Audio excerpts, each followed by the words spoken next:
Welcome to TE Pedagogy Power Ups by Things Education, where you get quick tips or cheat codes to power up your education game. The Montessori approach is a unique method of teaching that focuses on the holistic development of children in the early years.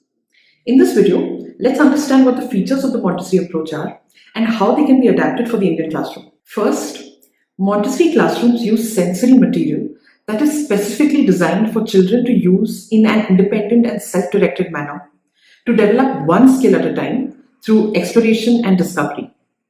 In India, if Montessori material is too expensive or too difficult to procure, classrooms can also use locally available material.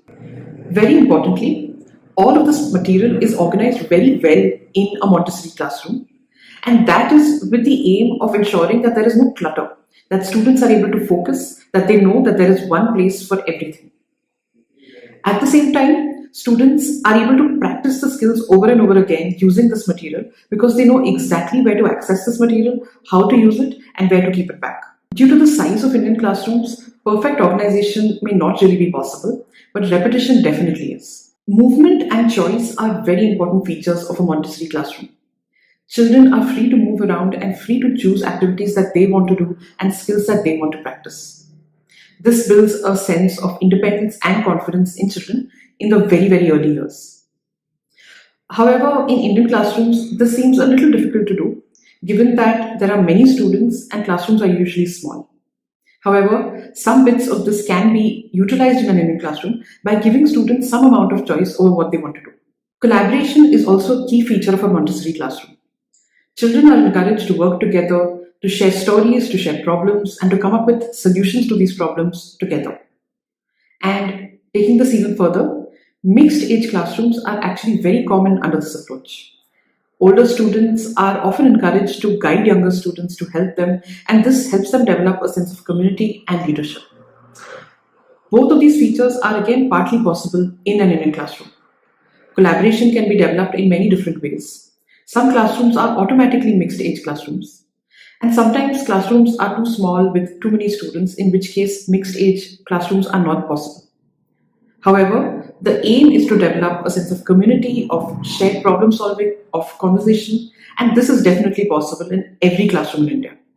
A huge focus of the Montessori approach is on developing practical real life skills like buttoning your own clothes, tying your own shoelaces, pouring water, watering plants, folding your own clothes. Again, this is with the aim of helping students become independent and confident in their daily lives. And all of this learning is interdisciplinary. There is no strict boundary between literacy, numeracy, EVS. Learning happens in an integrated and interdisciplinary manner.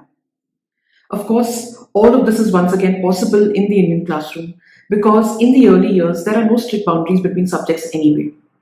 And combining this with practical real life skills is something that should be encouraged throughout. Finally, the teacher in a Montessori classroom is highly trained. This teacher does not give direct instruction, but is trained to observe students and to guide them along in their learning based on which skills they are interested in developing. Montessori training is pretty rigorous, and all teachers may not be able to access such training or even implement this approach in the classroom. So, taking principles of the Montessori approach and using them as they're applicable in your own classroom and in your own context is probably a very good way of ensuring that students get the best of both worlds. So, these were the features of the Montessori approach. If you're interested in trying these out, head over to teps.school to access hundreds of such Montessori strategies tagged to different learning outcomes for literacy, numeracy, and EVS in the early years. Thanks for tuning into TE Pedagogy Power Ups. Don't forget to show your support by liking our videos and hitting that subscribe button.